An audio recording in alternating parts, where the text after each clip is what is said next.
Hello दोस्त, आप सबों को मेरा नमस्कार। उम्मीद करता हूँ और आशा करता हूँ कि आप सभी अच्छे होंगे और आपकी पढ़ाई बहुत ज़ोरों शोर से चल रही होगी। तो चलिए आज स्टार्ट करते हैं और देखते हैं। और हम लोग राष्ट्रीय आंदोलन का नेक्स्ट टॉपिक लेकर आए हैं, टॉपिक नंबर 2, ठीक है। और इसमें खासकर हम लोग भारत छोड़ो आंदोलन से सवाल करेंगे और जो कुछ सवाल बच जाएगा वो 1857 की क्रांति से करेंगे। तो उम्मीद है और आशा करता हूँ कि आपको ये क्वेश्चंस अच्छे लगेंगे, सभी एग्जाम के लिए बेहद ही इंपॉर्टेंट होंगे और सवाल मैंने अच्छे लेवल के लिए हैं। 1857 की क्रांति से रिलेटेड मैंने एक वीडियो पहले ही प्रोवाइड कर चुका हूँ और दूसरा इसमें थोड़ा सा 1857 की क्रांति को जो कुछ पुस्तकें हैं उसको मैंने लिखा हूँ, ठीक है।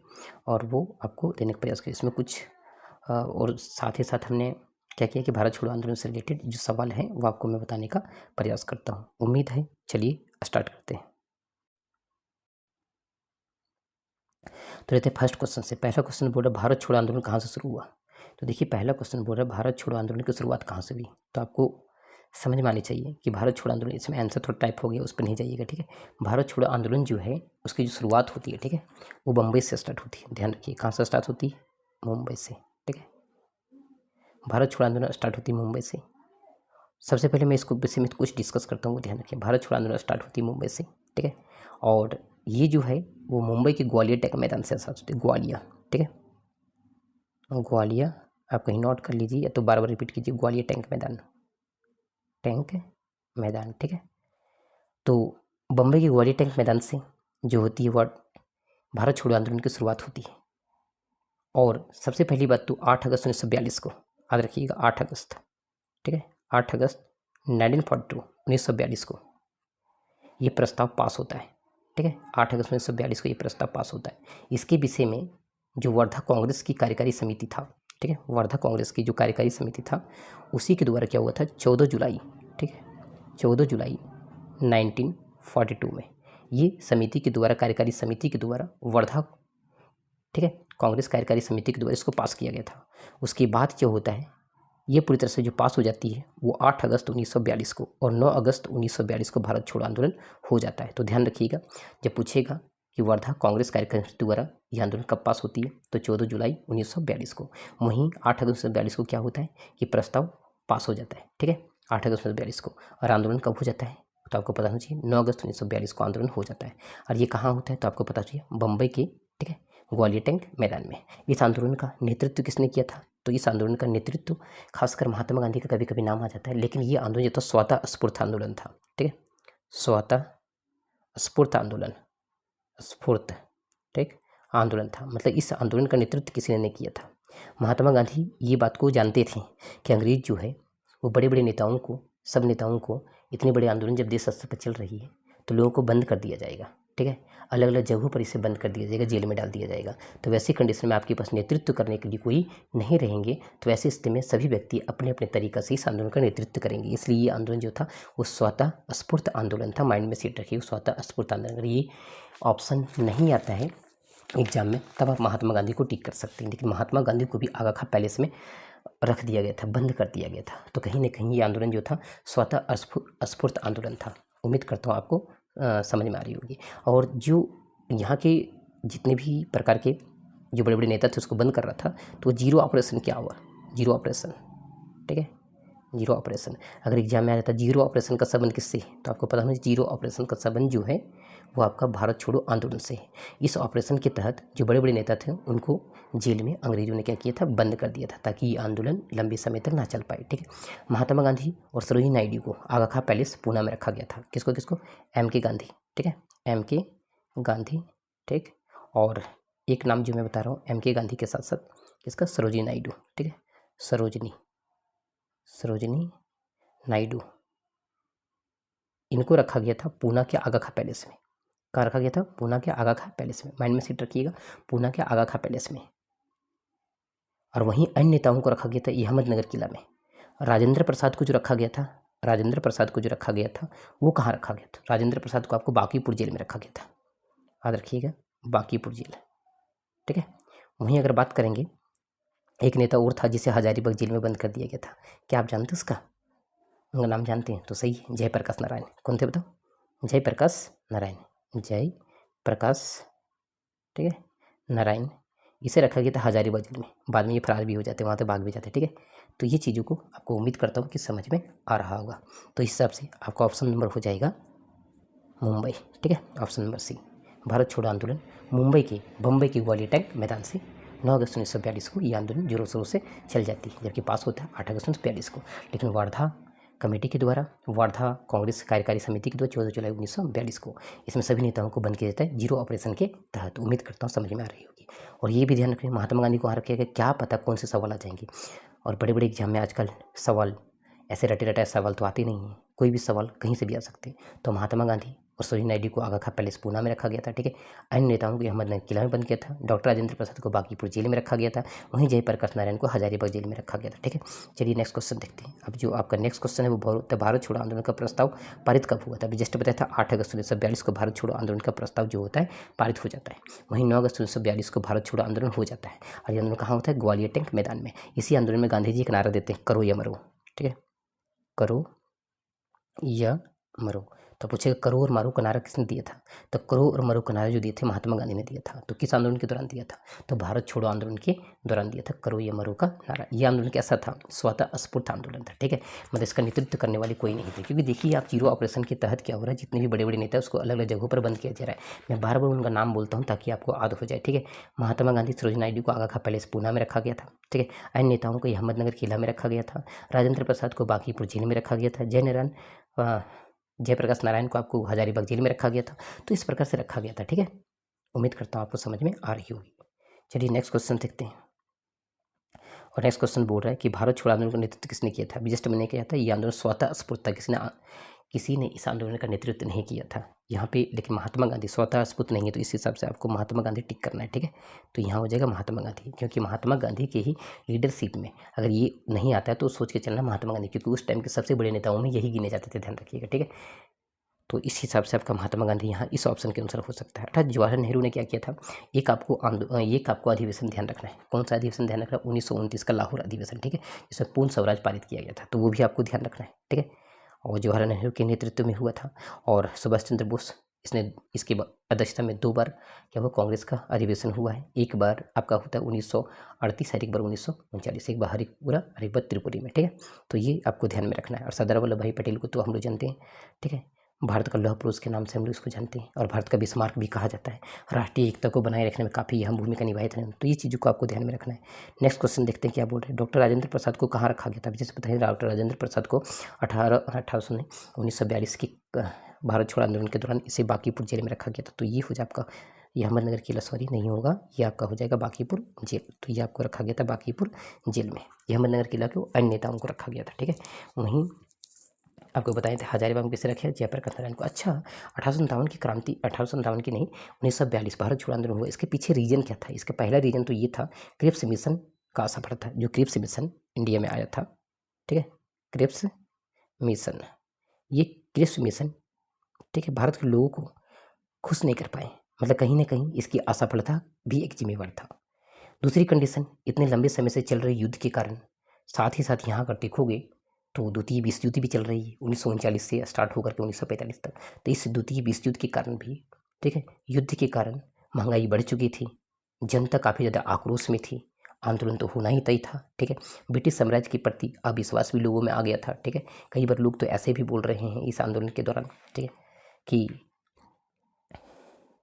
हम लोग अंग्रेजों का साथ नहीं देंगे। अब क्यों नहीं देंगे, क्योंकि अगर अंग्रेजों को हम लोग साथ देते हैं तो हो सकता है फिर ये विश्व युद्ध में जीतने के बाद हमें आज़ाद ना करें। इसलिए बहुत सारी समस्याएं भी थी, अविश्वास भी लोगों में था, ठीक है। तो ये कंडीशन आपको माइंड में सेट होनी चाहिए। तो इस हिसाब से आपका ऑप्शन हो जाएगा बांकीपुर जेल।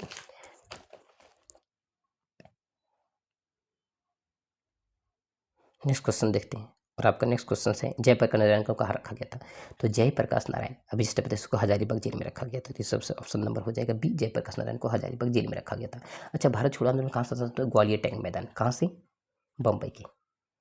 प्रस्ताव कब पारित हुआ, 8 अगस्त, 8 अगस्त कब, 1942 को क्या होता है, प्रस्ताव पारित होता है। चलिए ठीक है। कांग्रेस की कार्यकारी समिति में कब, 14 जुलाई कब, 1942 को। चलिए ठीक है।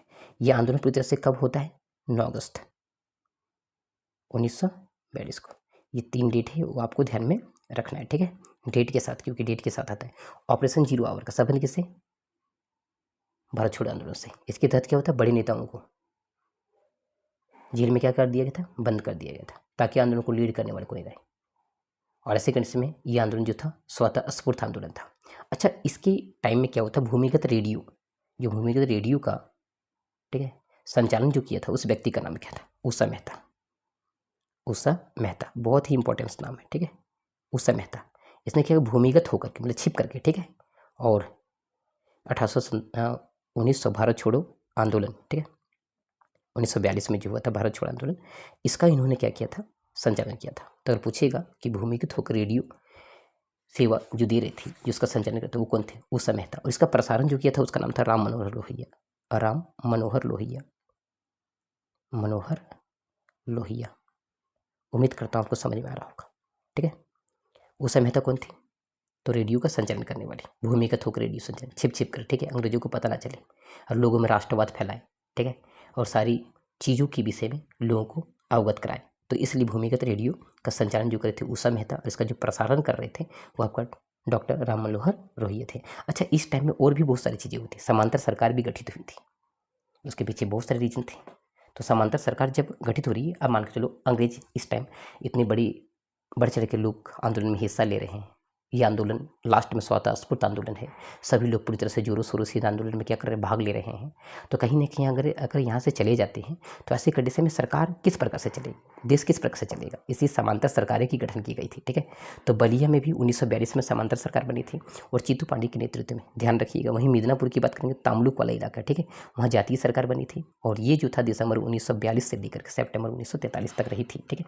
उसके बाद वहीं सतारा में भी किया गया था 1943-1945 में, सबसे अधिक समय तक सतारा में रहा था। और जो ये किसके नेतृत्व में था, वाई.भी. चौहान और नाना पाटिल के नेतृत्व में। अच्छा, ये जो आंदोलन हुआ था इसका बहुत सारे लोगों ने विरोध भी किया था। पहली कंडीशन तो मुस्लिम लीग ने भी विरोध किया था इस आंदोलन का, ठीक है, और भी बहुत सारे लोग थे जिन्होंने इस आंदोलन का क्या किया था, विरोध किया था। जैसे हिंदू महासभा, इसने भी विरोध किया था, ठीक है, यूनियनिस्ट पार्टी ने भी विरोध किया था, कम्युनिस्ट पार्टी ने भी विरोध किया था, अकाली दल ने भी विरोध किया था, और इसी आंदोलन में महात्मा गांधी ने करो या मरो का नारा दिया था। तो उम्मीद करता हूँ आपको समझ में आ रहा होगा, जितना मैं एक्सप्लेन करता हूँ उसको भी आप ध्यान से देखिएगा, ठीक है। भूमिगत रेडियो का संचालन किसने किया था, अभी जस्ट बताया उषा मेहता ने भूमिगत रेडियो का संचालन प्रसारण किया था राम मनोहर लोहिया ने, ठीक है। नेक्स्ट क्वेश्चन देखते हैं। नेक्स्ट क्वेश्चन बोलता है बलिया में समांतर सरकार किसके नेतृत्व में था, चीतू पांडे के नेतृत्व में बलिया में समांतर सरकार गठित हुई थी। वहीं अगर चीतू पांडे ने बलिया में, लेकिन मिदनापुर में, ठीक है, जातीय सरकार बनी थी, मिदनापुर के तामलुक वाले इलाका, कब 1942-1943 के बीच। वहीं सतारा में वाई.भी. चौहान और नाना पाटिल के नेतृत्व में था 1943 से 1945, सबसे अधिक समय तक, ठीक है। नेक्स्ट क्वेश्चन देखते हैं। नेक्स्ट क्वेश्चन, भारत छोड़ो आंदोलन का विरोध करने वाली पार्टी कौन थी, तो मुस्लिम लीग थी, बिल्कुल सही। अभी मुस्लिम लीग के साथ अभी वो मैंने बताया था, हिंदू महासभा था, ठीक है, यूनियनिस्ट पार्टी थी, कम्युनिस्ट पार्टी थी, अकाली दल था, ठीक है। तो इस हिसाब से आपका हो जाएगा मुस्लिम लीग। अच्छा, मुस्लिम लीग की गठन कब हो रहा है, 1906 में, ठीक है। मुस्लिम लीग के विषय में भी हम लोग चर्चा करेंगे, घबराने की जरूरत नहीं, ठीक है। गांधी का नारा क्या था, करो या मरो, किस आंदोलन में दिया था, भारत छोड़ो आंदोलन। भारत छोड़ो आंदोलन कब पास हुआ प्रस्ताव, 8 अगस्त 1942 को। आंदोलन कब हो रहा है, 9 अगस्त 1942 को। कौन सा ऑपरेशन के तहत नेताओं को बंद किया, 0 ऑपरेशन। गांधी जी को कहाँ रखा गया था, आगा खां पैलेस में, अन्य नेताओं को अहमदनगर किला में, राजेंद्र प्रसाद को बांकीपुर जेल में, और वहीं जयप्रकाश नारायण को हजारीबाग जेल में, ठीक है। उम्मीद करता हूँ आपको समझ में। और अच्छा, वंदे मातरम किसने गाया, बंकिम चंद्र चटर्जी के द्वारा लिखा गया, ठीक है। कौन वंदे मातरम। अच्छा, दिल्ली चलो नारा किसने दिया था, तो भारत छोड़ो आंदोलन के दौरान ही देते ये नारा, कौन, सुभाष चंद्र बोस। तो याद रखिएगा, डॉक्टर सुभाष चंद्र। जय हिंद का नारा भी कौन देते, सुभाष चंद्र बोस। उम्मीद करता हूँ आपको समझ में आ रहा होगा। 1857 की क्रांति पुस्तक किसने लिखी। अच्छा, 1857 की क्रांति की पुस्तक। अब देखो, एक था रिवॉल्ट ऑफ 1857, ये बुक जो लिखा गया था वो अलग अलग लोगों के द्वारा अलग अलग प्रकार की बुक लिखी गई थी, ठीक है। देखो, सरकारी इतिहासकार जो सबसे पहले बनाने का प्रयास किया था सरकार ने, वो एस.एन. सेन को, लेकिन उन्होंने बनने से इनकार कर दिया, उसे नहीं बनाया गया था, ठीक है। तो आर.सी. मजूमदार का नाम आता है, जिन्होंने एक पुस्तक लिखी थी और उस पुस्तक का नाम था the Sepoy Mutiny and the revolt of 1857। नाम रखिएगा, the Sepoy Mutiny and the revolt of 1857। It is written by the R C. Majumdar, ठीक है। और दूसरा था द ग्रेट रिबेलियन। तो ग्रेट रिबेलियन जो पुस्तक लिखा गया था वो एस.एन. सेन के द्वारा लिखा गया था। लेकिन 1857 की क्रांति वी.डी. सावरकर, ठीक है, वी.डी. सावरकर के द्वारा लिखा गया था। तो ये माइंड में सेट रखोगे। वैसे जो बुक का नाम है वो उतना अच्छा से नहीं लिखा गया है, ठीक है। इसको होना चाहिए था the first war of independence 1857, तो होता वी.डी. सावरकर। तो इस हिसाब से आपका वी.डी. सावरकर ही होना चाहिए, ठीक है। तो चलिए देखते हैं नेक्स्ट क्वेश्चन बोल रहा है आपका the first war of Indian independence, ये भी किसने लिखा था? वी डी सावरकर ने लिखा था। ठीक है, तो ये माइंड में सेट रखना है आपको। नेक्स्ट क्वेश्चन पे देखते हैं, द ग्रेट रिबेलियन। अच्छा, ग्रेट कौन था? Ashok the great. ठीक है, तो इस हिसाब से अशोक मेहता का बुक है कौन सा? The Great rebellion. और इस पुस्तक में उसने 1857 की क्रांति का विषय में वर्णन किया है, तो माइंड में सेट रखिएगा 1857 की क्रांति। आर.सी. मजूमदार। ठीक है, आर.सी. मजूमदार के बुक का नाम विशेष बताएं, the sipahi mutiny and the revolt of 1857। नाम रखिएगा, the sipahi mutiny and the revolt of 1857। This is written by the R C. Majumdar and the Great Rebellion book it is also written by the Ashok Mehta. ठीक है, माइंड में set रखिएगा। और 1857 की क्रांति, ये जो पुस्तक लिखा था एस एन सेन ने लिखा था। ठीक है, राष्ट्र गौतार किसकी रचना थी? तो राष्ट्र गौतार जो लिखा गया था ना, दादा भाई नौरोजी की थी। ठीक है, दादा भाई नौरोजी। अच्छा, दादा भाई नौरोजी वही है जिसने कांग्रेस की, ठीक है, कांग्रेस को आगे ले जाने में ये अहम भूमिका निभाया। ठीक है, ये भी माइंड में सेट रखिएगा। और कांग्रेस के प्रथम पर्सियन अध्यक्ष के रूप में भी दादा भाई नौरोजी थे, ये भी माइंड में सेट रखिएगा। ये समाज सुधारक भी थे। ठीक है, तो ये भी ध्यान रखना। इंग्लैंड में जाके जो होते हैं वो चुनाव जीतते, फिन्सबरी से लड़ते हैं और चुनाव भी जीतते हैं, वो भी ध्यान रखिएगा। इसने एक बुक भी लिखा था, the poverty and unbritish rule in India. ठीक है, पुस्तक में उसने डेनवेल थ्योरी के विषय में बताया था, किस प्रकार से अंग्रेज जो हैं, जिस ब्रिटिशर है, वो किस प्रकार से हमारी संपत्ति को यहाँ से ले जा करके इंग्लैंड पहुँचा रहे हैं, इसके विषय में भी बताया था। प्रथम बार धन निष्कासन का सिद्धांत देने वाले व्यक्ति यही है। इसने बुक लिखा था दादा भाई नौरोजी ने। ठीक है, कौन सा? राष्ट्र गौतार। तो इसको माइंड में आपको सेट रखना। अच्छा, एक बात मुझे बताइए दादा भाई नौरोजी से रिलेटेड, ठीक है, कि दादा भाई नौरोजी की पत्नी का नाम क्या था? आप लोग बताइए कमेंट करके। ऐसे बोल रहा है ब्रह्म समाज की स्थापना की। अच्छा, ब्रह्म समाज के संस्थापक कौन थे? राजा राम मोहन राय। अच्छा, राजा राम मोहन राय आपको पता होना चाहिए, ये बहुत ही स्थिति इनके साथ खराब थी। बचपन से ये बेचारी बहुत ही, इसका जब आप बायोग्राफी देखोगे तो बहुत ही जटिल है। ठीक है, ये व्यक्ति इतनी सारी कठिनाइयों का सामना करने के बावजूद भी समाज में इतनी ज़्यादा जो कुरीतियाँ चल रही थी उसको हटाने का बहुत ज़्यादा प्रयास किया। ठीक है, और इनके प्रयास से अंततः 1829 में, ठीक है, सती प्रथा को बैन किया गया। पता है, इसके भाई के मरने के बाद भी इसकी जो भाभी थी वो सती हो गई। इन्होंने बहुत ज़्यादा लोगों को ये जो था इसको रोकने का प्रयास किया, लेकिन लोग रूढ़िवादी पद्धति में इस प्रकार से जकड़े हुए थे, इसकी भावनाएं इस प्रकार से रूढ़िवादी पद्धति में बस चुका था कि उन लोग किसी भी हाल में छोड़ना ही नहीं चाहते थे। राजा राम मोहन राय ने काफ़ी ज़्यादा अथक प्रयास किया। इनके प्रयासों से लॉर्ड विलियम बेंटिंग के द्वारा अंततः 1829 में सती प्रथा का बैन किया जाता है। ठीक है, तो माइंड में सेट रखिए, सती प्रथा का बैन करने में सर्वाधिक यह भूमिका राजा राम मोहन राय का हुआ था, और इन्होंने ब्रह्म समाज का स्थापना किया था 1828 में। ये माइंड में आपको सेट रखना है। ठीक है, उम्मीद करता हूँ आपको समझ में आ रहा होगा। वहीं अगर दयानंद सरस्वती की बात करेंगे तो उसने वेदों की उलट नारा दिया था। विश्वश चंद्र विद्यासागर ने भी स्त्री शिक्षा के प्रति काफ़ी ज़्यादा प्रयास किया था। ठीक है, विधवा विवाह को भी इन लोगों ने मिल करके काफ़ी ज़्यादा प्रयास किया था, आगे बढ़ाने का प्रयास किया कि विधवाओं का भी विवाह होनी चाहिए। ठीक है, राजा राम मोहन राय के विषय, केशव चंद्र सेन के विषय में भी, ये सब सारे समाज सुधारक थे, सोशल रिफॉर्मर थे। माइंड में सेट रखिएगा। ठीक है, इस हिसाब से आपका ऑप्शन नंबर हो जाएगा Raja Ram Mohan Roy, option number C. Next question देखते हैं। नेक्स्ट क्वेश्चन, गुलामगिरी पुस्तक के लेखक कौन थे? अच्छा, गुलामगिरी पुस्तक को जो लिखे थे वो ज्योतिराव फुले थे। कहीं किसी का नाम नहीं ज्योतिबा फुले, तो घबराने की जरूरत नहीं, ये ज्योतिबा फुले थे। इनकी पत्नी थी जिसका नाम था सावित्रीबाई फुले। इसने अपनी पत्नी को पढ़ाया था, और अपनी पत्नी को पढ़ाने के बाद इन्होंने एक बालिका विद्यालय खोला था। उस विद्यालय में जो लड़कियाँ होती थी, जो महिलाएं होती थी, उनको पढ़ाती थी इसकी पत्नी। ठीक है, तो काफ़ी ज़्यादा फीमेल एजुकेशन को बढ़ावा देने में इंपॉर्टेंस रोल अदा किया इन लोगों ने, क्योंकि फीमेल की कंडीशन को देख करके इन लोग को भी अलग ढंग का महसूस होता था। ठीक है, लड़कियों को या तो महिलाओं को उस समय है दृष्टि से देखा जाता था, जो बिल्कुल ही गलत था। तो काफ़ी ज़्यादा प्रयास किया था इन्होंने। ठीक है, इन्होंने एक पुस्तक भी लिखा था जिसका नाम था गुलामगिरी, तो ये माइंड में सेट रखिएगा। ठीक है, और इन्होंने एक समाज भी बनाया था, उसका नाम था सत्य शोधक समाज। ठीक, सत्य शोधक समाज किसने बनाया था? तो याद रखिएगा, अगर पूछ देता कभी सत्य शोधक समाज किसने बनाया तो आपको माइंड में होना चाहिए ज्योतिराव फुले ने। और पता है, ये जो गुलामगिरी जो पुस्तक लिखा था वो अमेरिका की गुलामों पर बेस्ड था, ये भी माइंड में सेट रखिएगा। ठीक है, चलिए नेक्स्ट देखते हैं। नेक्स्ट क्वेश्चन है, शारदा एक्ट किसके प्रयास से पारित हुआ? तो शारदा एक्ट जो था वो हरविलास शारदा के एक्ट से, ये मैरिज एक्ट था जिसमें लड़कियों की और लड़कों की उम्र जो कम उम्र में शादी हो जाता था, तो इसमें कुछ मात्रा में ये जो था वो लड़कियों की उम्र को कुछ मात्रा में बढ़ाया गया था। ठीक है, 16 से 14 वर्ष किया गया था, ध्यान रखोगे, मतलब 16 वर्ष और 14 वर्ष कर दिया गया था, 16 वर्ष लड़कों का, 14 वर्ष लड़कियों का। तो माइंड में सीट रखिएगा, ये हरविलास शारदा के प्रयास से किया गया था। ठीक है, और दूसरी कंडीशन यहाँ क्या हुआ था, ये जो एक्ट पारित हो रहा है वो हो रहा है आपका 1929 में। ठीक है, 1929 में, माइंड याद रखिएगा। ठीक है, 1929 में, क्योंकि 1930 आता है, तो इस हिसाब से ऑप्शन हो जाएगा हरविलास शारदा। ठीक है, नेक्स्ट क्वेश्चन देखते हैं। नेक्स्ट क्वेश्चन बोलता है, कांग्रेस का विभाजन गर्म और नरम दल में कब हुआ? अब देखिए कांग्रेस का विभाजन, सबसे पहले बंगाल का विभाजन होता है कब? 1905 में। किसके टाइम में? लॉर्ड कर्जन के टाइम में। लॉर्ड कर्जन ने बंगाल का विभाजन किया। ऐसा क्यों? क्योंकि नेशनलिज्म बहुत तीव्र गति से फैल रहा था। कहाँ पर?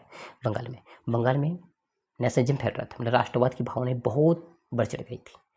उसमें हिंदू और मुस्लिम को काफ़ी एकता देखा गया था। अंग्रेजों को लगा कि ये एकता के सूत्र में अगर बन जाते हैं तो काफ़ी लॉन्ग टाइम तक हम लोग जो है वो इंडिया में शासन नहीं कर पाएंगे, इसलिए बंगाल का विभाजन बहुत जरूरी है। उन्होंने बंगाल का विभाजन कर दिया।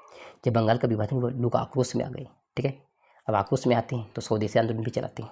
उसके साथ ही साथ स्वदेशी आंदोलन में अलग अलग इसमें लोगों का मत था। जो गरम दल नेता थे वो बोल रहा था पूरे देश स्तर पर स्वदेशी आंदोलन चलना चाहिए। वहीं नरम दल वाले जो थे वो बोल रहे थे नहीं, सिर्फ और सिर्फ बंगाल में ही आंदोलन चलना चाहिए। तो ऐसी कंडीशन में क्या हुआ था, 1906 में ही ये विरोध प्रकट होने लगी थी।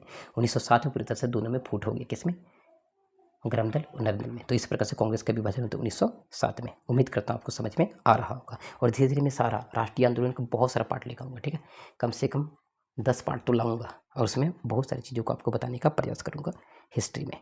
आप थोड़ी सी कोशिश करें और थोड़ा सा वीडियो को शेयर करें। ठीक है, और हेल्प करें तो, और सब्सक्राइब करें। मैं उम्मीद करता हूँ जितना हो पाएगा हमसे हम बताने का पूरा प्रयास करेंगे। ठीक है, तो इस हिसाब से आपका ये हो जाएगा ऑप्शन नंबर, कांग्रेस का विभाजन 1907 में। ठीक है, तो ऑप्शन नंबर 7, ऑप्शन नंबर हो जाएगा सी। ठीक है, नेक्स्ट क्वेश्चन देखते हैं। जालियांवाला बाग हत्याकांड कब हुआ? तो देखिए सर सिडनी रॉलेट की अध्यक्षता में, ठीक है, रॉलेट एक्ट आया था। कहाँ आया था? इंडिया में, क्योंकि राष्ट्रवाद बहुत तीव्र गति से क्या हो रहा था, इंडिया में फैल रहा था। तो ये राष्ट्रवाद को देखते हुए, राष्ट्रवाद को कमजोर करने के लिए ही रॉलेट एक्ट लाया था। इसे बिना अपील, बिना वकील और बिना दलील का कानून किया जाता था। अगर किसी व्यक्ति को, ठीक है, बिना कारण बताए 2 साल तक जेल में उसको बंद किया जा सकता था, जो बहुत ही गलत था। ठीक है, और यहाँ तक किसी स्वामी अय्यर ने इसे रद्दी की टोकरी में फेंकने लायक बता दिया था। ये अच्छे कानून नहीं था। इसी कानून के विरोध में जब विरोध प्रदर्शन हो रहा था तो इसमें क्या हुआ था, डॉक्टर सैफुद्दीन और किचली को, जो पंजाब के नेता थे, उसको पकड़ करके जेल में डाल दिया गया था। इसी के विरोध में बैसाखी के दिन में लोग शांतिपूर्ण तरीके से जुलूस निकाल रहे थे। जुलूस क्या बोल सकते, शांतिपूर्ण तरीके से बैठक करके ही बातों को निकाल रहे थे। लेकिन लोगों को पता नहीं था कि ये मार्शल लागू हो गया है और चुपके से अंग्रेजी ने मार्शल लागू कर दिया था। एमओ डायर, ठीक है, जनरल डायर जब के नेतृत्व में बहुत सारे पुलिस अचानक आते हैं और आने के बाद क्या होता है, सभी को गोली चलाने का आदेश देते हैं। अप्रॉक्स 20,000 लोग वहाँ बैठे रहते हैं। सरकारी आंकड़े के अनुसार 379 लोग मरते हैं। घायलों की संख्या बताई जाती है लगभग 1200 से 1500, लेकिन मरने वालों की संख्या काफ़ी ज़्यादा थी। तो इस तरह से अंग्रेजों के द्वारा हंटर कमीशन का गठन किया गया था कि कितने लोग मरे उसमें, और अपना रिपोर्ट जारी किया था 379 लोगों का।